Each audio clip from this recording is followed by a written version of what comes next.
in Seattle, and he was in that phase where he was singing everything. And he'd be like, "Do you want to go downtown to the Space Needle today?" Like, yeah. Do you want? It would be like a musical. And then he was like, "I need to put coolant in my car so it doesn't overheat." I never visited Jeff in Seattle. Anyway, welcome to Shoe Tree Podcast. We are number 3. This is number 3, guys. Really? Number 3. Lucky number 3. Number 3. That's my favorite. Love it. So, we're going to have a special guest later today. Oh, yeah, we are. Right. It's going to be our very first guest. Like real guest. Yeah. Not Shoe Tree related guest. Right, exactly. But he's kind of Shoe Tree related. Do they sell our beer there? When you can get it. Yeah. Sorry, Troy. Okay, so let's talk about what's going on in Shoe Tree. We came out with Coco Burrito Supreme. Yeah. Yep. So good. That's a big old beer, and it could get you in trouble real quick. And Drinking smooth. they messed up our labels. Oh, yeah. But we got them like, fixed. It looked like they left the labels in the sun for like 2 weeks. Yeah, there was a pink layer on there that they left on, and it printed with it. And you were like, I get a text from Paul. I'm like, oh no, what did I do? It was like, nope, it was their fault. So they knew right away. We got it fixed though, thank God. Yeah. But yeah, Coco Burrito Made it Supreme. Yeah, check it out. It's a really good beer. Tell me about it. What makes it supreme? So, obviously, if you're familiar with the regular Coco Burrito, which is a gold medal GABF winner, that's already jam-packed full of peanuts, chocolate, vanilla, and alcohol. Really, it's like about a 6.5. Yeah, I think it's 6.5. 6.5% on the regular Coco. So we decided let's turn it up even more. So we took it up to a 9%, and if that wasn't super enough, we added a fuck ton, literally a metric fuck ton more chocolate, peanuts, and vanilla to this thing. So Nice. it's got more of everything. Yeah. So It's got supreme. more It reigns Choco supreme. tacos. Yeah. That, and then Maximus, Stouticus Maximus. Yeah. So Stouticus Shit. Maximus. You talk about that. I'm going to go grab a Stouticus can. Maximus is I guess, I want to say the forefather to, even though it came after Stouticus. It's almost like we did like a Big Brothers Yeah. series. Right, we did. We Supreme kind of and went and Maximus. just bumped some shit up. But so if you're familiar with the regular Stouticus, this is already, that beer is actually a bronze medal GABF winner. And so we decided, well, what can we do to kick this up a notch? And mostly it was going to be add some more alcohol to it. So we got this son of a bitch up to 13.2 or something. Yeah. And it does not even taste like it. So it's another one that could get you in trouble real quick. Yeah. Suitable for drinking right now or even aging. We haven't tried them out aging in the can yet. That's what I was going to ask. Is that like a common thing? I or think no? I think that most likely, just given the alcohol content and the type of beer that this is, you can easily get a year out of this. But I'm hoping to see more. We're gonna just keep some back and keep trying. We like to know Is that how what, long that is can that what's stay. in the barrel in So Carson? we have another barrel in Carson City that Minden Meat and Deli was kind enough to bring over to us, and Paul can talk a little bit It's about that. so they were able to do a barrel. They picked a single barrel from Knob Creek and they bottled that barrel specifically for them, and then they sent it to them, and they sent it to us to put Stouticus in. And then we've been aging it. It's coming up on 6 months. And we had a little so it'll taster of be that probably about a month ago, and it was phenomenal. real good. Yeah. So that's actually getting close, I think, to wrapping up, and we're going to do something cool with Minden Meat and Deli on that. We're going to talk to them and see what they want to do exactly, but we, on our end, I think we're going to do a label, and we're going to special bottle those up. Yeah. You know? So is aging different in a bottle to a can? Or is it probably the same? Yes, it's different. It can be the same depending upon how good your cans are. So there's some certain variables. Glass is kind of other than it's breakable, it's really sturdy in that there's nothing that's going to impart a flavor. Versus if this liner of this can isn't intact, you could potentially come up with like some metallic flavors from the aluminum. Gotcha. So a bottle is probably more secure if it's got wax on the top and you store it away somewhere. Yeah. But the plus for the can is you're not getting any light. Yeah. So, yeah. But if So there's pluses and minuses to either one. exactly. It's like, so they'll it'll probably be interesting be to see okay. because that's where the market's going for craft beer is like cans. Yeah. And so, and I haven't seen a lot of that, barrel aged stuff going into cans yet. Yeah. But I think someone's eventually going to take the chance like we did and hold some back and just see how it holds up. And once we're comfortable with it, then we may just switch to that. Yeah. But as it stands right now, for something that, like what's in that barrel, we're not going to risk it at this juncture. Yeah, so for we're going to sure. go with glass. Yeah, which is probably what everyone else is Yeah, doing. I mean, because you've already aged it so long. You don't want to, just and in it's case. so it's good. Like, I'm really proud of this one. This is Yeah. really, like we all were just like, oh, we got something here. Yeah. So Yeah, I remember just the other day in the tap room, and you were kind of looking at the barrel, and some was like leaking out, and it's just like this syrup, like a maple tree with the syrup coming out. And I was like, oh, It's like that'd be that- so cool, like I know concentrated I've gotten probably syrupy. 3 photos from different bartenders, and they're like, "Is this okay?" And I'm like, "Oh yeah." Yeah, that's a I sweet. want to use that I was stuff. like, "That's the good good." that's that stout so- molasses. Like that's how you know it's working. Yeah, that's cool, man. That's crazy that it leaks out that slow and has enough time to like turn into a syrup. Yeah. That's awesome. And I guess we can talk a little bit about barrel aging and what that does. So this was like Paul talked about, a whiskey barrel.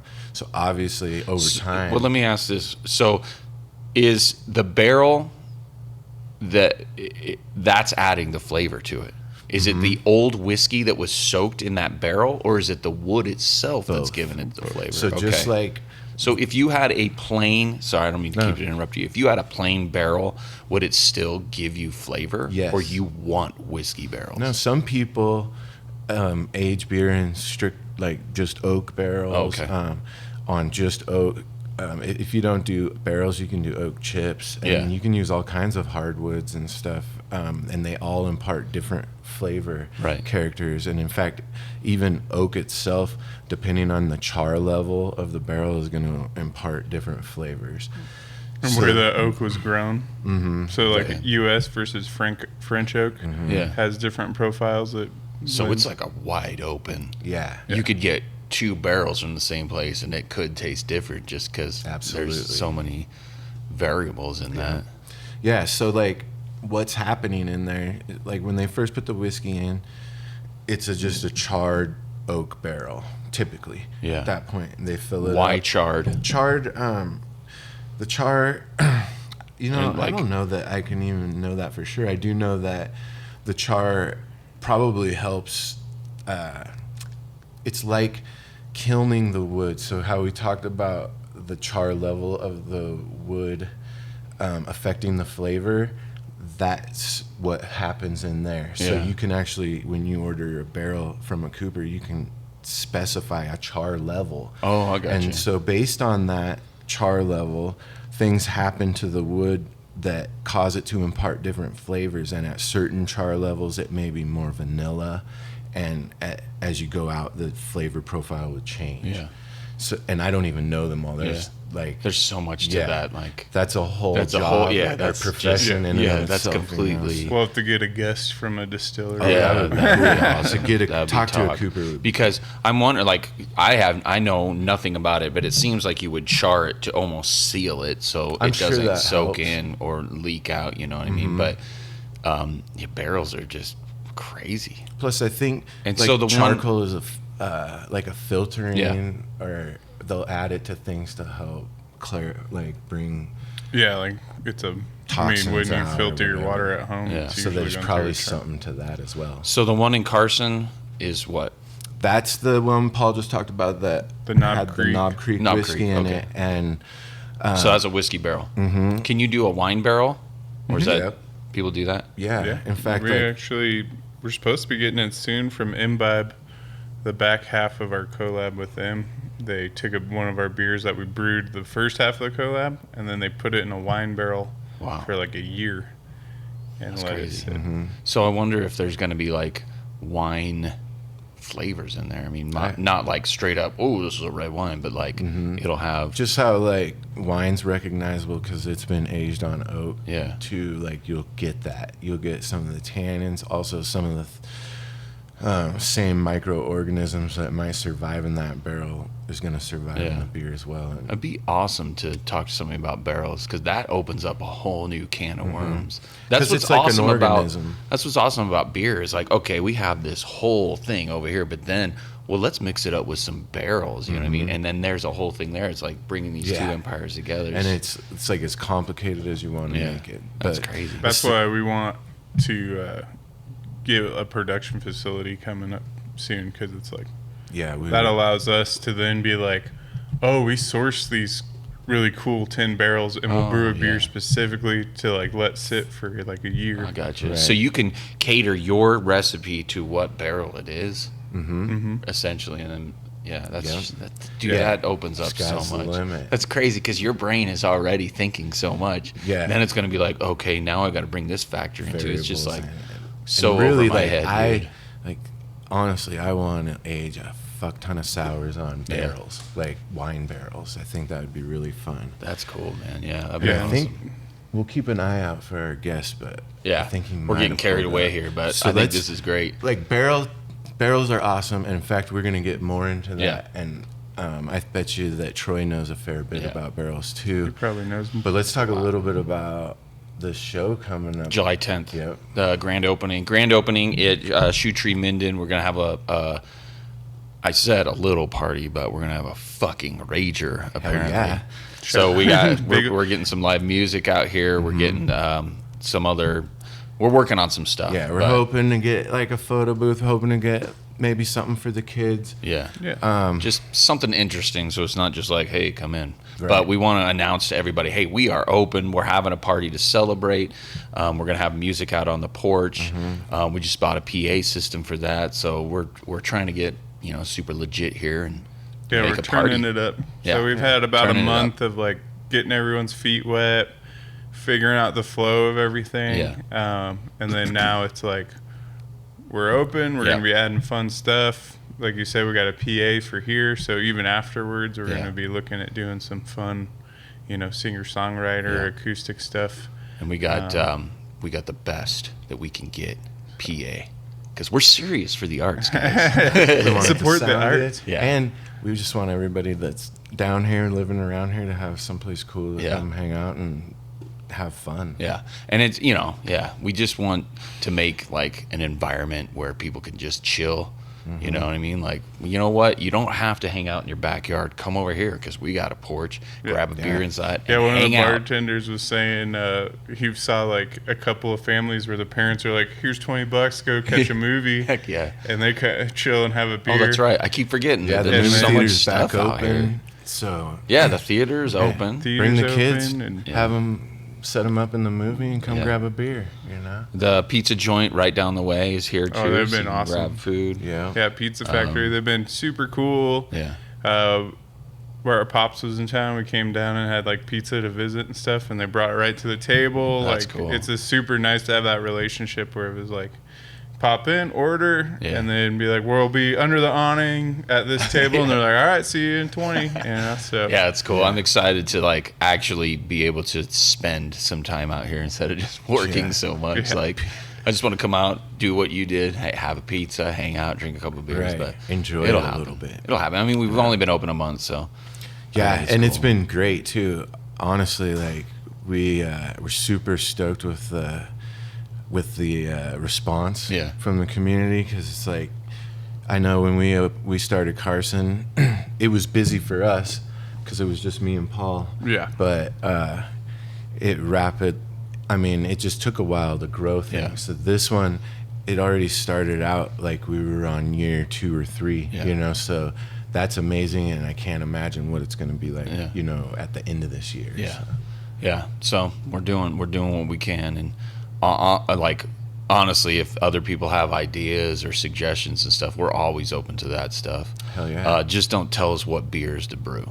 Okay, but anything else? Well, Except for on the the Handshake Handshake. King beer. Oh, Yeah. that's I don't right. know when this will be out. I The totally voting forgot. might be done, but Yeah. if yeah, it's looking like a pretty much lock for It either looks pretty good. vanilla cream? Kolsch, Kolsch, yeah. or cream soda soda Kolsch, Kolsch. or vanilla cream Yes. mango, lager or mango.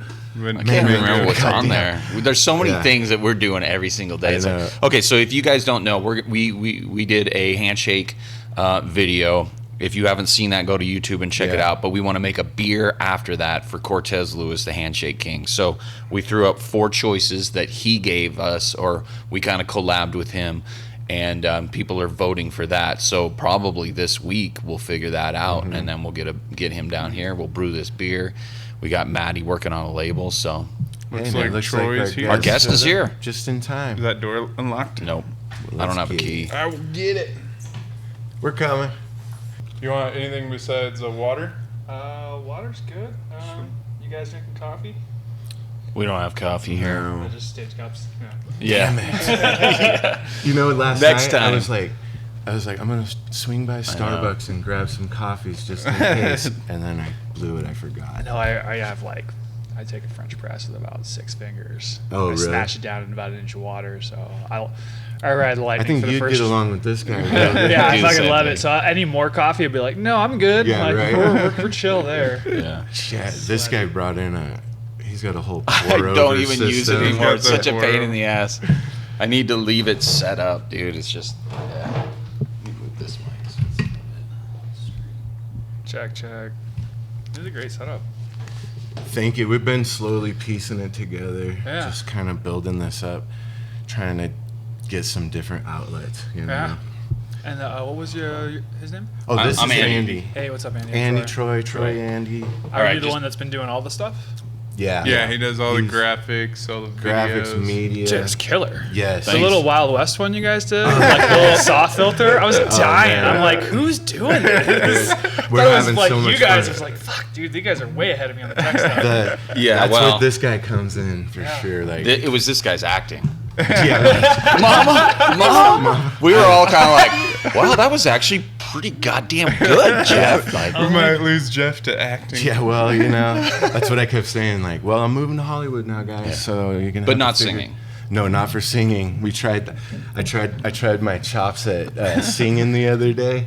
it wasn't horrible. Well, no, we have this bit going, and it's a whole long story. But either way, wasn't horrible, but sounded like karaoke, and I can't have that shit. And I started singing it, and I was like, God, I feel bad. I don't want to show this to Jeff, but mine's so much better. No, Andy's was really good, and actually, it was such a relief, bro. Are you kidding me? What is this? Oh, hey, you know about liquid. Andy Death, is right? the just- liquid death. Liquid Who's that death, just guy? water.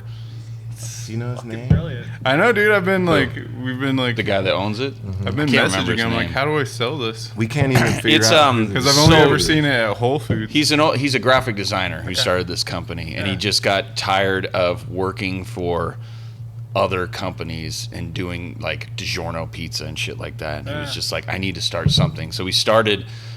He wanted to start a whiskey company, but everybody did whiskey. So he got into brandy, and then was just like learned how shitty the hard alcohol business was. And he's like, dude, fuck this. He's like, let's just do water. He's like, why are energy drinks like the only drinks for, you know, extreme sports and stuff? Let's make water that looks way cooler than energy drinks. So is he And- local? No, he's in LA, but this is from like Austria or the water the itself. Alps, Right. because that's the only place he could find a spring that will can. Right. So that's what it is. I like So- that it's in a but can they- though, because Oh yeah. I mean, this is a lot more recyclable. I had a client comment on this about a week and a half Oh, ago. yeah. They're like, I didn't want to drink it. They like turned me off, and I was like, I think that's fucking cool. yeah. Well, Like, you're you should. dumb. They have a You're whole. wrong. So So his whole thing was like his marketing. He wanted to do cool ass marketing. So if you go to their YouTube page, they have like their very first commercial was like waterboarding. You know what I mean? It's like super extreme. Yeah. They sponsor bands and they do. That's so funny. Oh, dude, it's just like, so he was Oh, just they're like like he ads. wants to use this for his weird ads and his like artistic stuff. So I'm just like, Yeah, I so, love this company. Hey, You know, if you're looking to sponsor Yeah. a very Liquid small Death. podcast, you know, we're We're graphic talking designers dozens too. of viewers. We're Yeah. graphic designers. Right, Like, you know. Are we live yet? oh, we've been We're live. sort we of. can go live. I'm gonna edit. We'll edit the first in, part but out, and let's we're do going. an introduction. We're going. Let's tell people who this is. Yeah. This is Troy. Troy Where? Phillips, right? Yeah, Troy Phillips, Battleborn Wine. Tell us about yourself, Troy. Battleborn Wine and Whiskey. Battleborn Wine Thanks and for Whiskey. asking. So, my story. Northern Nevada kid. I've been here forever and essentially love this area. Carson Valley, Minden. Love fly fishing and skiing and Yeah. being 20 minutes from the lake and Right. not an hour from the lake. Exactly. So yeah, I love the area. Grew up in the area and basically went up to school up to UNR and was studying to become a teacher and very quickly learned that that job's not cut out for me. I like the history part, but not the babysitting part. Yeah. So Yeah, I can imagine. kind of fell in love with craft beer and wine specifically, and like niche spirits and whiskey and stuff, while simultaneously getting the degree. And opportunity came up in 2007. I don't know if you guys remember 2007, but things were a little bubbly, so Yeah. to speak. Yeah. So the location in town here had 11 other purchasers on this historic building. Wow. I was 23, skiing, going on a ski trip to Mammoth. So stopped at the building, me and the partner at the time, and she was 20. So in order to we got the building, I had no financial help going to school, and I was paying full commercial rent for 6 months without any loans while going to school and paying for school full time. Man. So did you know what you were gonna do when you got that building? Like, I didn't take a single business class. Man. Kind of slept through some math classes. Yeah. There were some pretty cute girls in some pretty critical classes year after year. So didn't have the business background at all. Just knew history, knew product, and just like loved it. Just let the passion kind of carry it. So basically, I came up with a business plan. It was basically just this area has there's some decent amount of money, and I love this. This should work, no problem. Didn't put any of the X's and O's, margins, any of those things that I actually should have paid attention to. So definitely the hard way. So opened, what was it? Got the liquor license, and ink was still wet, and I got 125 cases of wine on a Friday at 4 p.m. And then I opened it Saturday at 10. No kidding. So just 24 hours through the night with Wow. two homies cracking boxes open, just throwing stuff on the walls. Yeah. And then I had a nice little 2-month run, and then the economy fell off a cliff, and everyone lost their jobs, and like half their 401ks and houses and everything else. So 2008 through 2013, I kept both of my side gig jobs up in Reno, and at $4 a gallon in a $200 truck. With no commute. AC, and Oh, man. by pre-bridge, by the way. So this is Pleasant Valley by the chocolate factory. Drove an hour each way. I'd go up and make $50 in tips, put 20 in the tank, go back and throw 20 in the drawer. Oh man, And I did that for about 5 years. Wow. that grind. That's Wow. awesome. As, So, Yeah, that yeah. is like a we're grind. entrepreneurs too, and I never get tired of hearing these stories from other entrepreneurs. It's like it's just that passion's what carries you through. I can just feel it. I know. I've been in that grind. I've been poor as hell and just like can't quit my side job. So me and him are working, trying to open Shoe Tree. We're in there at 10, 11 o'clock at night, just putting things together. Like it's pure passion. So I love hearing you talk about that. It's so easy to give up too. It's like, Yeah. Right? you know what I mean? Like 5 years. Like, I know it's can't do what it. it's like. There's rough, something dude. like there's just some people that are like, nah, I'm not giving up. We're But- wired different. Yeah, There's no doubt. So it's like the iceberg analogy. Everyone just sees the tip. right. Well, 95% of your grind, no one sees anything. Yeah, Yeah. So that's that's true. Some people, for stubborn, I'll call it, but push all the chips in and just invest in yourself. Then Yeah. there's nothing to lose because Yeah. you're in control. Yeah, that's when people are like, weren't you worried? I'm like, worried about what? Worried about what? If it goes Yeah. down the tubes, Yeah. When you where got I'm nothing back to here, lose, right. that's the benefit. yeah, you're just like, you know? listen, either it can only go up, and if it doesn't go up, then Yeah. we'll figure something else Regular out. job. Yeah. But I was like, but if it pays off, we get to do whatever we want every day. We get to do what we love every day. Like, the payoff is so worth, like, risking it, Yeah. So. Risk it. So Risk things it. are better now, I take it. much. After the stupid economy crashed back then.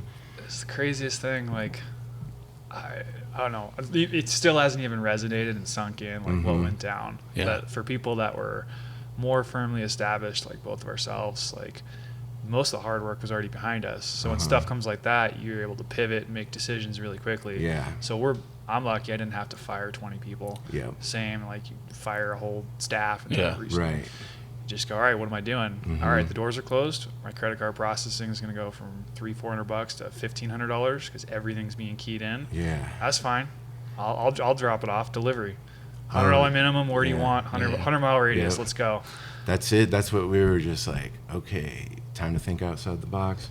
How can we still stay in business? That was like, how can we still sell beer with, and like the government's just throwing roadblocks in your way constantly. And I mean, I get it, everybody was trying to figure this thing out, but it's frustrating as an entrepreneur when you have people that work for you that depend on this job, and you're like, man, why are you putting this roadblock here for me? I'm just trying to keep people working, so it was a scary time for us too, for sure, but now it's the good times. So let the good times roll. We're open here in Minden, and you're open and doing freaking great, man. So why wine?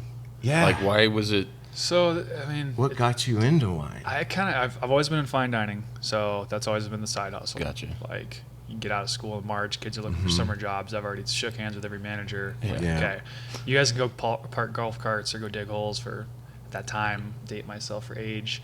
What was it? It was still $5.45 was minimum wage. So Jeez. like $5.45, that's not enough money. That sucks.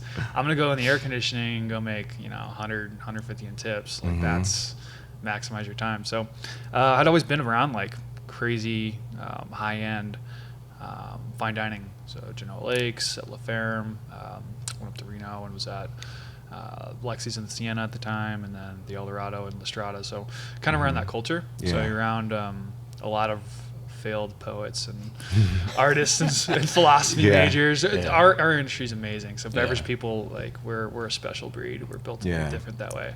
Super, super good, salt of the earth people. A lot of them know how to grind, but they've also like work hard, play hard for sure, no doubt. Yeah.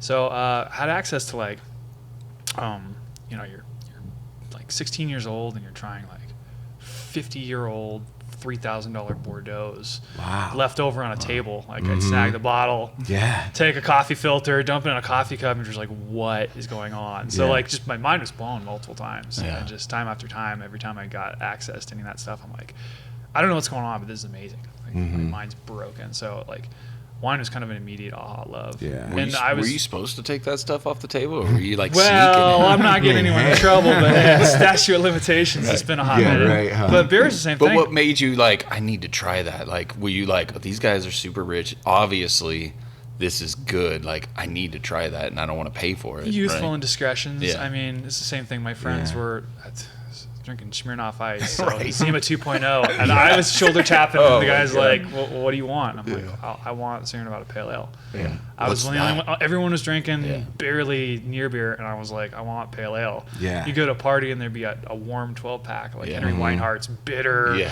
And I'm like, no one's drinking this? I This know. is And people- fantastic. No one would touch my beer anywhere I went. So. People got to remember, like, Sierra Nevada Pale Ale is probably considered tame nowadays. But Yes, but absolutely. when you're In the talking time, about yeah. it, this was not a tame beer. This Yeah. was not for everybody. This is like what Bitter Beer Face, that whole campaign came out of that, you Yeah. know, to try and crash that type of beer. So you were definitely ahead of your time. Yeah, for and sure. I remember like even getting into Weinhard's and just thinking we were the shit. Yeah. We were like, Yeah. yeah. Yeah, You know, because like- I can remember drinking, tapping into the old box wine when I worked at Grandma Hattie's. You know what I mean? Well, Hattie's, oh my Yep. God, yes. Yeah. So you get into wine. Are you a sommelier? Yeah.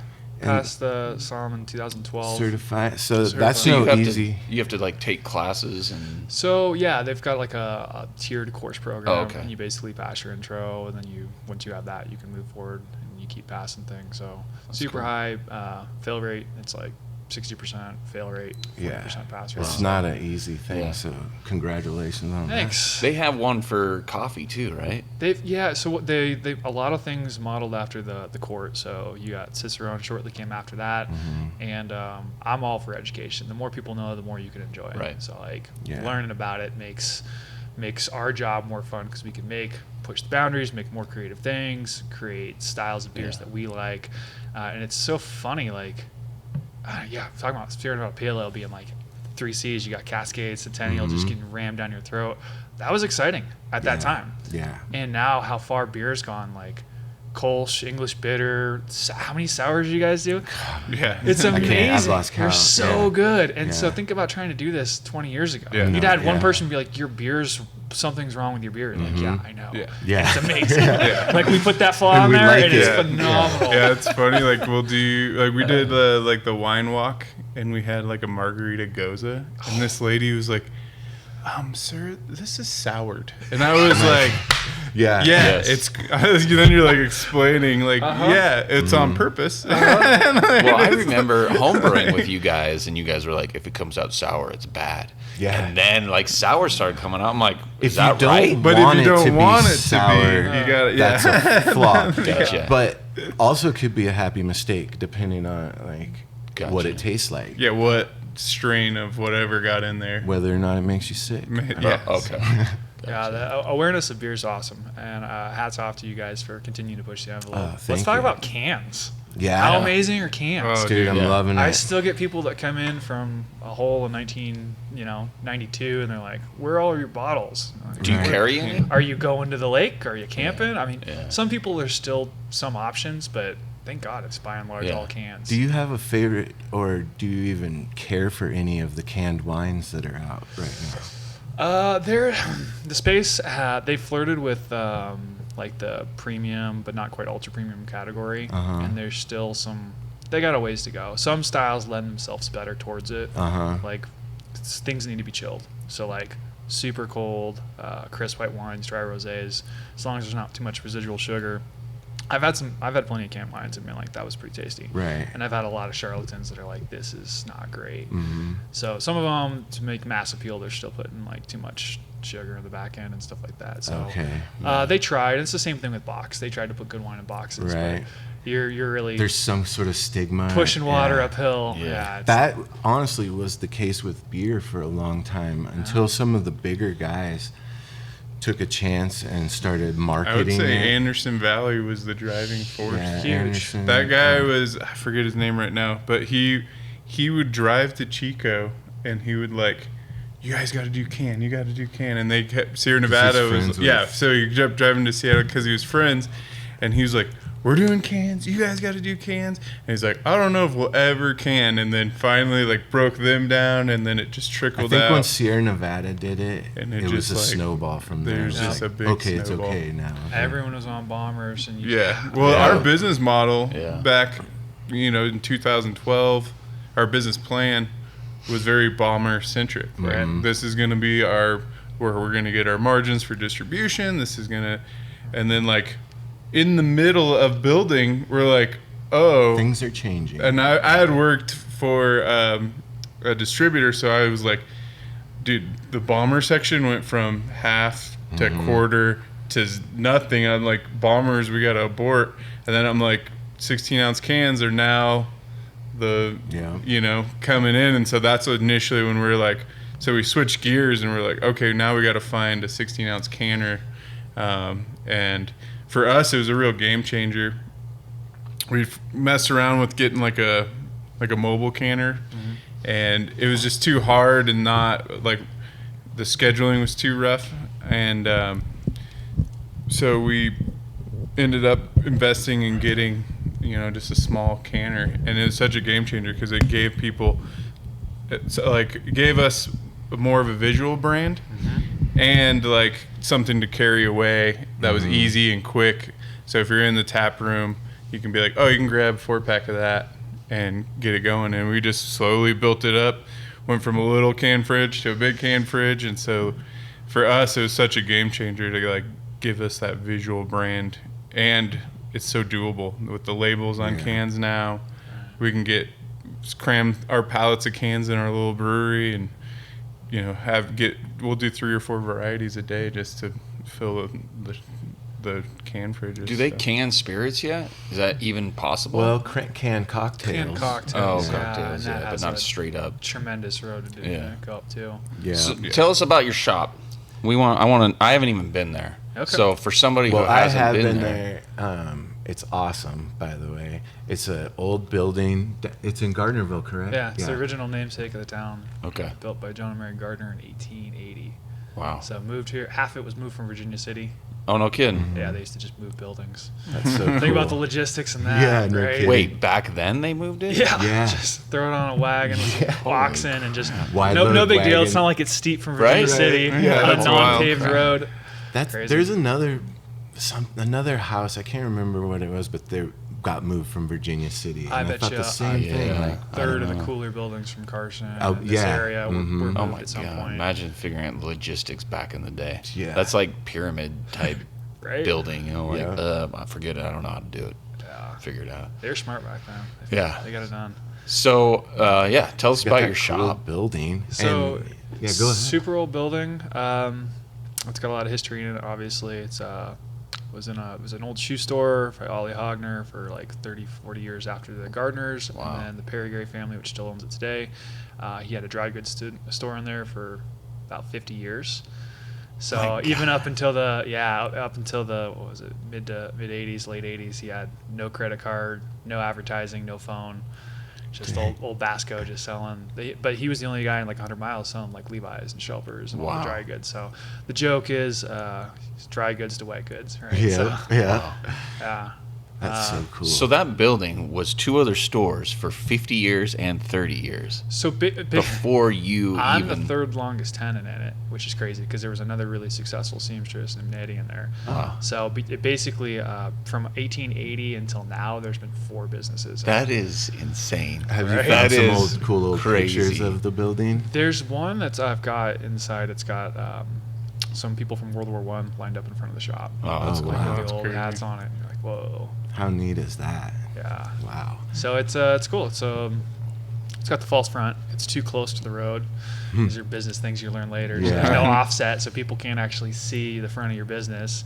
So a lot of people end up driving by it and stuff. They're like, oh, I didn't know you were here because it's just literally it's like 4 feet from the road. Yeah. But no, it's done a great job at being kind of a central point, being near Sharky's and one of the 2 stoplights in town. So. Yeah. I thought about moving at different times, but it's really difficult to move. It's really difficult to expand. There's a lot of headaches. I'm talking about red tape and stuff like that. Uh-huh. So, and then things have changed. So yeah, 2008, 9, I got crazy into beer. I had pretty much every beer from 12% being United Shelton Brother imports. So I had all these crazy sour. I had probably 45 sours on shelf at one point. I had every trap beer, all the Belgian beers. Wow. And part of this, again, hats off to you guys, is because the local beer was average or best. Uh-huh. And I like local, Yeah. but I'm not going to push something if it's not Yeah. great. Right. So here it is, but this isn't the best thing I have. Mhm. And so it's really cool to watch specifically the Northern Nevada beer scene come up Yeah. and make beer great. So now Mhm. people come in, they're like, do you have any Belgians? I'm like, well, I got one, but check out these other, Yeah. 30, 40 local beers in almost every different style. So kind of as a community, it's really cool to be able to not only just push local, but push good local Yeah. and be Mhm. stoked on it and Yeah. have people come back and when they pass through, like make you a destination Yeah. to pick up good local beer. We've been really excited to see everybody's level come up here too. I think like even Great Basin, the rebranding that they've Yeah. done and No. stuff to freshen it up. I like that. They're the grandfathers of craft Yeah. beer in Nevada. Yeah. That's who we had to look to coming up. Is honestly probably the best craft brewery at the time. Coming out of high school and stuff, but. As it grew in Reno, like the competition grew, everybody stepped up their game, and now I'm really proud of the beer scene up here, and we're taking home a lot of medals between all of us. So I'm glad you noticed that as well. It's no joke, and people they cruise through, and we've got great spirits, we've got great craft beer, Mhm. and it's cool to be able to push local things, and yeah, it's just awesome. So Are you a whiskey guy? a huge whiskey guy. Yeah. I love whiskey. Is there a sommelier for spirits too? So that title Is that a thing? The title covers pretty much everything. Oh, so once okay. you do I thought it was- you know, It's like a Oh, I tasty. got you. It's, I it's thought an it was just umbrella, so wine. we know about Okay. cigars, beer, Oh, whiskey, okay, that makes cocktails.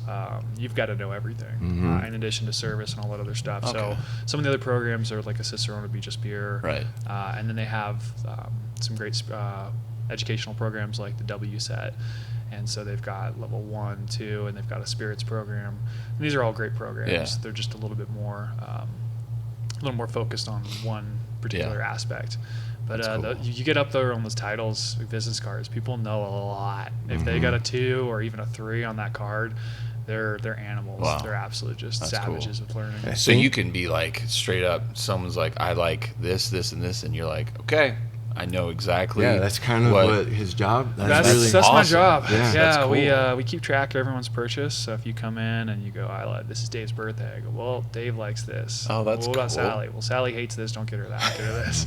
So you keep track of that stuff. good 'Cause people idea. come in and they go, I had this bottle of wine. It had a tree or a food on it. And you're like, kill me. This is my job. So pretty much every day. So we do that for people as a service, and people are so funny. They're all weird. They're like, I'm not giving you my information. I'm like, your name. I don't care. Yeah. Nobody Right. cares. Just, like, get over your ego. Like I'm trying to help. I'm sending you some coupons. Yeah, I didn't take email, credit cards, social. Yeah, so people are weird about it, but yeah, I try to help them out. And That's a good idea. spirits are huge. The Yeah. whiskey is what craft, or what, so going back to the conversation, 08 through probably 2013, I was just so beer crazy, and I don't want to use the word popped, but it was a little bubblish. There, you couldn't swing a dead cat in any town without hitting 30 different craft breweries. Yeah. So it just became more competitive, which is good because ultimately that just makes everyone's beer better. Yes. So we're people that were getting away with moving volume of mediocre stuff. You can't do that if everyone around Right. you is making great beer. So I like competition. It makes things Yeah. better, We do too. and that's We've never been afraid of that. We really accept it. In fact, like we would do collaborations with our competition. That's not the way we think of it, you know. Right. Rising tide raises Lifts all all ships, you know. boats. So Yeah. that's sort of our motto as well. Speaking of spirits, you brought us a tremendous gift the other day in that Frey Ranch barrel, and we have been arguing, debating what to put in it, and I don't know. I wanted to talk to you a little bit about what you were thinking. I've kind of, I'll tell you what I'm thinking first, and I had this idea to do since it came from Frey Ranch, and they use 40 Mile malt as well, and they know Arnie and stuff.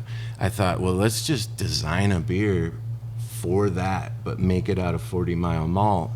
And then I was thinking, like, let's do barley wine. Like, do a real big barley wine, age it in that thing for 6 months to a year or something, and then we'll do like an exclusive package for that. We'll label it, and then maybe we can just have it for Shoe Tree and Battleborn Wine, something like that. That's amazing. I mean, if you're into that, Looks like the argument's over. Yeah, done and done.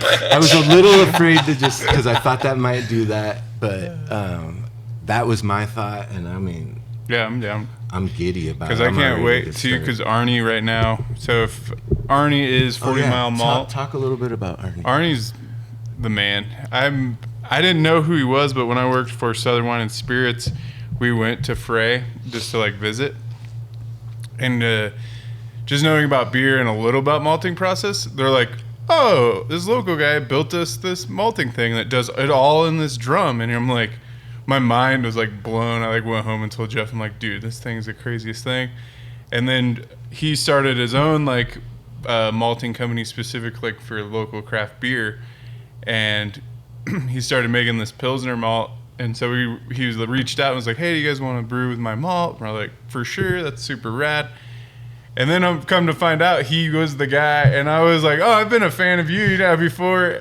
And so he has been making like base malt right now. And he's currently welding and making to make specialty malt. So he's going to be coming out with like darks stuff like that. And then he's been asking our input, and I'm like, I want a chocolate rye. Yeah. I want this. I want that. And he's like, okay. Yeah, for our palate, we're just like, oh, we get. And so then choose. eventually, I'm hoping we can do like some imperial stouts or something that we can then put in Free Ranch barrels down the road that are all. It's like a Nevada whiskey made with Nevada malt, and then aged in that barrel, and then we can make an all Nevada like imperial stout, and then age that. And I'm like, it'll be like the most Nevada beer we could ever make. It's a good name for a beer. Yeah. A little coffee, right? A little TM.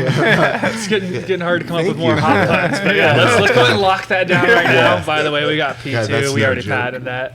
Yeah. Most Nevada beer ever taken. Dibs. We're super excited to be working with them, and that's why I think. And we love their malt. Like, dude, we took a chance. Like if you do a light beer, there's no hiding flaws and stuff, and we're like, let's do a lager. Let's see what this is, and we did it, and it was one of the most flavorful lagers I've ever had. Just especially that American style like lager. It's like. That's kind of like water, that's a little bit like sparkling water sometimes. So this to have some complexity and some flavor to it, but still be light and easy to drink, we're just like sold. In fact, we're entering it into the GABF this year. And we're just fingers crossed hoping like not only that we win a medal, but bring some recognition to what Arnie's doing out there at 40 Mile Malt. So, and maybe get some other breweries. I don't think he thinks we're for real when we're like, this malt is delicious, like, because I'll call him up and be like, well, how do I lock up, like, how much do you have? And he's like, this much. I'm like, we'll take it. Yeah. I'm like, can you store it and bring me like 20 bags at a time? And he's like, yeah. And I'm like, okay, cool, we'll take all of it. And so he's like, well, I want to input and stuff. I'm like, it's delicious, dude. Like Keep doing what you're doing. And so we're having a lot of fun. And then we came up with the 40 Mile Light that's getting sent.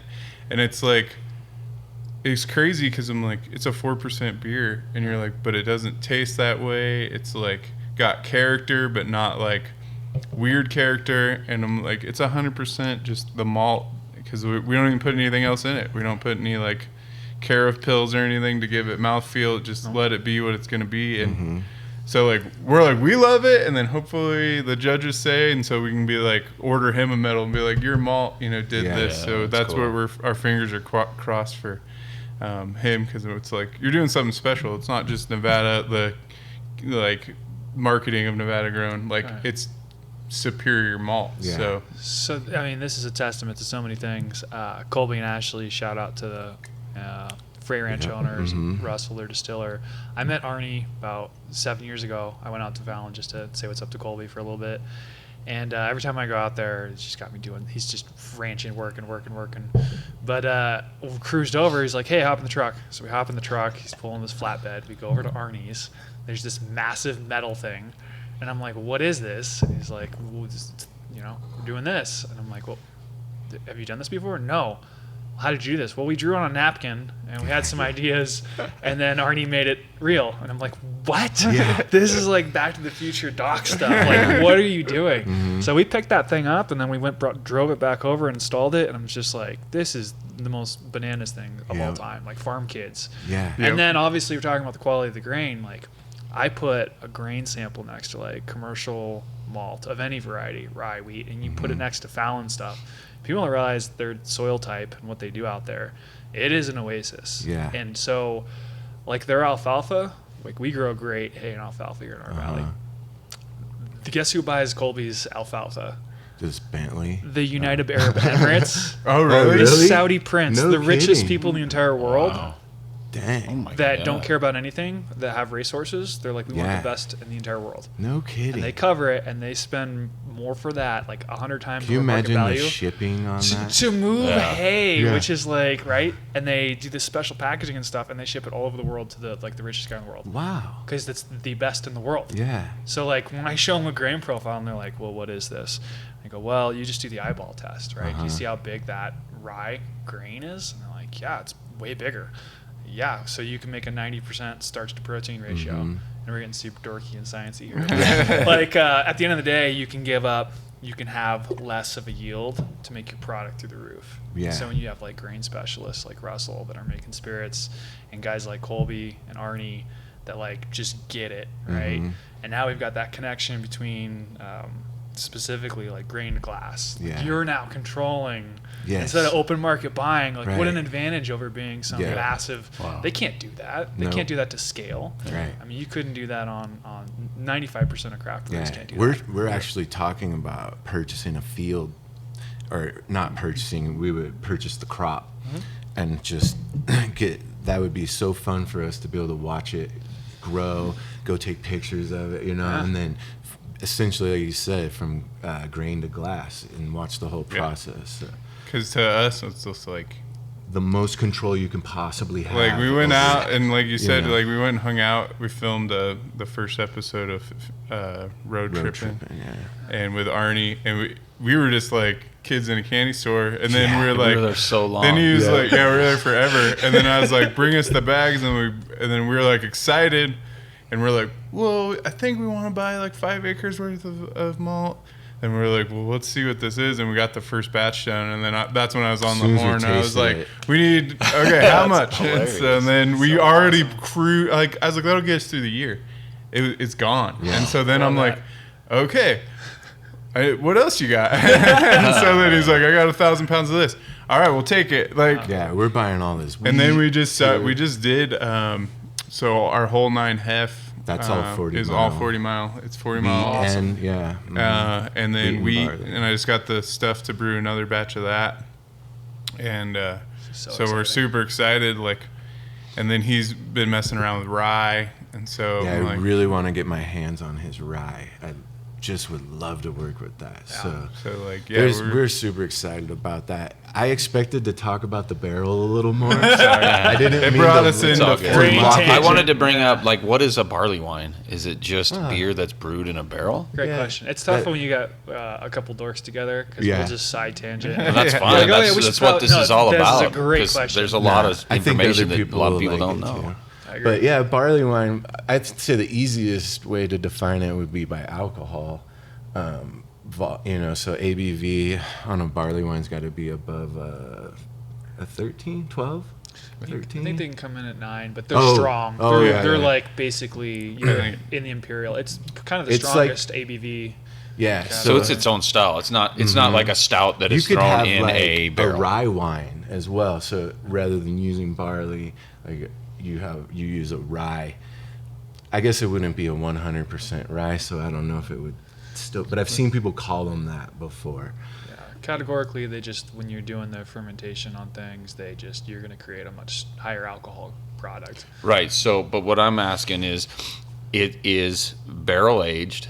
No, not necessarily. Not necessarily. It doesn't So have to barley be. wine. this doesn't have to be. particular one is. Yeah. Going to So But a you're barley taking- wine. So a barley wine is its own category. It's not a Correct. stout. It's not a porter. It is its own thing. Correct. And how you make that makes it a barley Exactly. wine. It doesn't have to be barrel aged. And No. the Is primary thing is you're Bigfoot looking Ale at. barrel aged? What's that? Is Bigfoot I barrel think they do aged? some barrel They do aging. like They a- have, right? They do specialty that was Yeah. just regular, Okay. which is their 4-packs, and then they've come out with their I specialty. think Yeah, the Feisty Goat, It did was they? the Sierra Tap House in Reno. Oh, that's Yeah. We right. did Yeah. a vertical of it. I'm pretty Mhm. sure they had like 4, like barrel aged, regular, whatever Like a year dry it was, hop like or 2010, cast, like 2 years old or whatever. Gotcha. But Lucas used to also secure barrels for the Feisty Goat.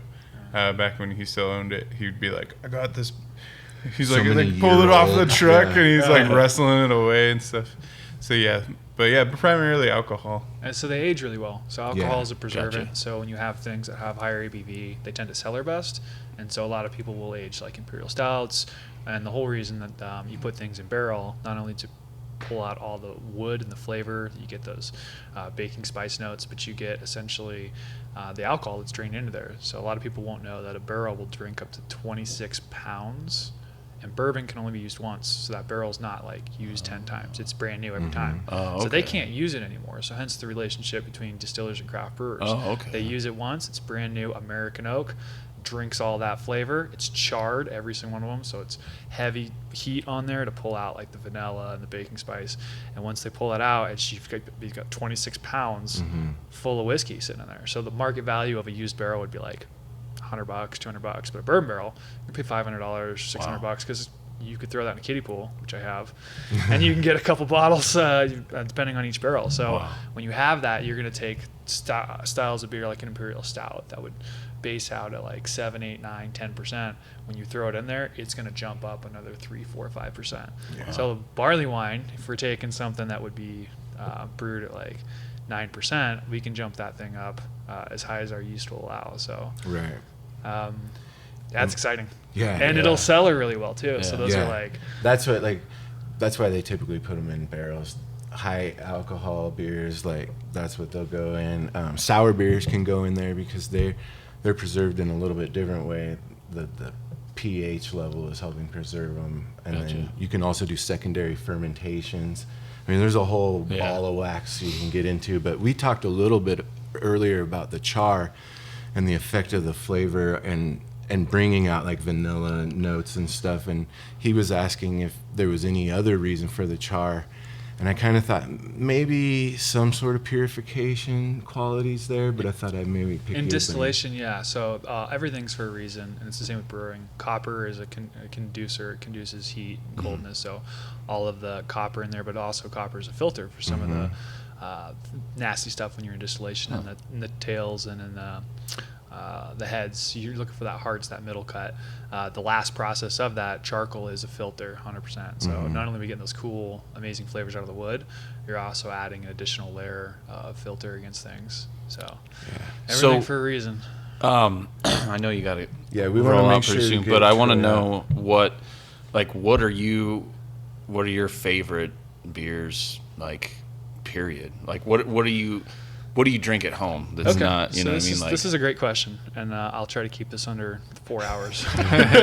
So, everyone goes on their own journey, right? And so some people, they land in that IPA category, and they get stuck in there. And that's fine. I was in there for a while, and it's like pizza. Even if it's really poorly made pizza, it's cold, I'm still going to eat a cold slice of Domino's at 9 in the morning. I want wood-fired thin crust, but I'm still going to eat every other pizza. It's still good. So it's a testament to the style of why they're so popular, but things definitely swung almost obnoxiously too much. And so off the backlash of that, when I first found Belgian beers, you're just like, what is going on? Because everything's open top. It's all whatever native yeast is floating around. This side of the street's different from the other ambient yeast and the other side of the street. So you got this 100, 200 breweries and monk-made stuff. People that have been making stuff for 700, 800 years. You're like, respect. And then you get into like, that's a crazy tangent with these styles. And then you move into saisons, and that's kind of, we'll transition into like some of the old guard sours. And you've got like Hansen's Experimental and these like Tilquin, Cantillon, obviously. These are like just the best that ever did it, and they've been doing it for so long. So got into that and was way into sours, and I still love them to death. But then I kind of went back to like just basic roots. Like if it's hot out, I don't want wine. It's too hot for whiskey. I want a Kolsch. I want a Czech Pils. Well-made basic. I want it on green glass. It's going to throw a little hint of skunk in there. Little skunk. So some of these really basic stuff are like my go-tos. So things like a well-made Pilsner lager. I mean, that's full circle. It's like the first beer you have and the last beer you have. It's like this huge circle. So I respect all beer for where it is and what it is. And it depends. Sometimes I want like going to a concert, I'm going to have 4 or 5 beers. I want something that's a little more crushable. Right. Depends on the occasion. Depends on the occasion. If I'm smoking a cigar, give me something big and chewy that's going to hold up to it. But at the end of the day, I'd say most of the beer I drink is probably like lager style ales like Kolsch or just Pils. I couldn't have said it better myself. And like we've been on the same journey, not the same, but a journey.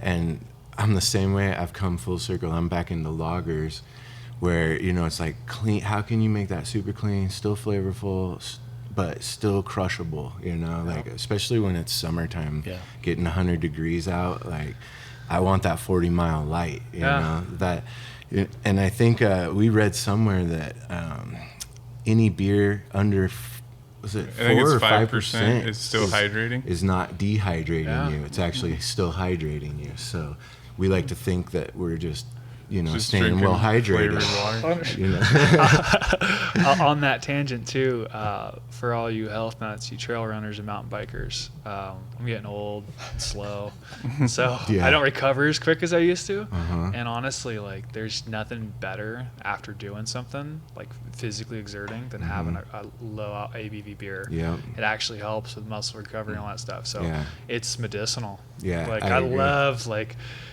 get off a mountain Yeah. bike ride. There's a reason those cultures are so ingrained and Yeah. stuff. So Some of the best beers I've ever had is like getting back from a long hunting trip or something, a hot day, and you're just like, absolutely. no better sound. So, It's funny. Every like beer lover that's our age says the same thing. You start with shit, get hardcore. It's like we're getting Bigfoot Ale, and then like we're finally back I know. to where we started. But we don't want Miller Lite. We want light, but something that's good. Yeah. It's just this weird journey. Yeah, and I mean, shoot, like, I came full circle to where, like, honestly, like, I kind of like Miller Lite. Right. You know what I mean? Right. To where I'm not Yeah. talking shit. Like, I was- honestly, yeah. those guys is their art is in consistency. Right. And the fact that, Absolutely. like, you could go anywhere in the world and have one of those beers and it's gonna taste the same is pretty phenomenal. Hats off. Yeah. Every time there's a different brewer, and these places have massive locations and multiple Yeah. locations, and there's logistics of like making your beer taste the same, Right.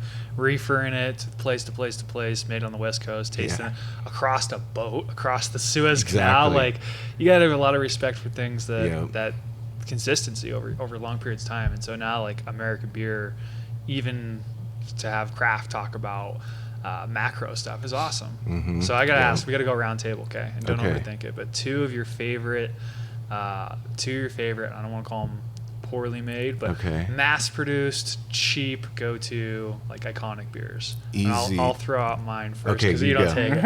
I love Rainier. Oh yeah. Love God, I Rainier. haven't had It's Rainier not. for It's years. still very regional, so it's only in like Idaho, Wyoming, Montana, Yeah. Mhm. Oregon, Washington, and then I went through a huge Pabst phase, Yeah. and I will definitely get down with hams. Yeah. Those are probably my three. I love all of those. I also, man, I can get down with a Coors Light and Miller High Life. I really like the High Life. So Yeah. those I would like be beers. my two. I like Olympia. That one's got, it's like a nice creamy for what it is. It's nice, and I always like the mouthfeel of that.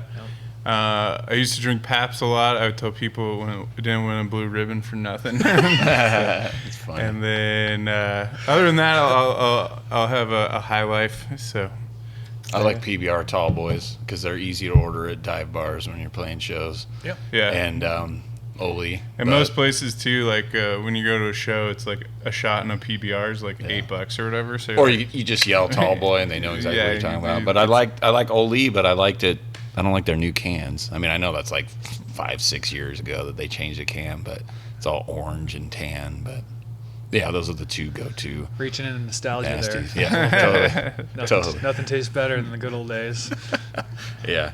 So I guess we should just wrap this up. Is there anything else you want to talk about, to do with Battleborn wine and spirits? No. So if you haven't been in, come see me. We always got rotating stuff. So we've got tons of local.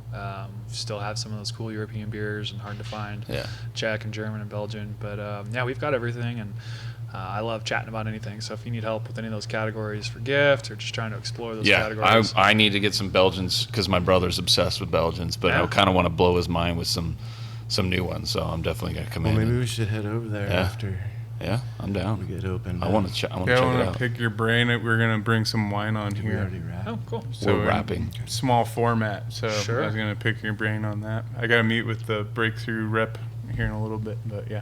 Good folks. And then they'll have plenty of options in the portfolio. And I'm Yeah, it's a happy big- to let you pick my brain. So. Same here. At least it's just water. Hold I my remember lip my or first something, water. dude. I know. Well, let's wrap it up. It's good to meet you. I mean, I hope. Likewise. I mean, I had no idea who you were, so I'm glad. I can use this Good. opportunity to meet you. You guys know Yeah. him, but I'd Well, love to we check just out the shop. appreciate you taking your time. Yeah, and, take the time. spitting a little knowledge for us. Yeah. And I think we could dive deeper another day. Oh yeah. Yeah, we did. we'll we just circle scratched back. the There's a surface million different because there's a lot of topics. things that Yeah. I'm always asking these guys, and I'm like, "Ooh, I want to talk to you," that kind of stuff too. So, I think it'll be cool. But thanks for on. joining us. Yeah, appreciate your time, Cool. guys. Good Thank stuff. you. Let's do it again. Yes. Will do. Cool.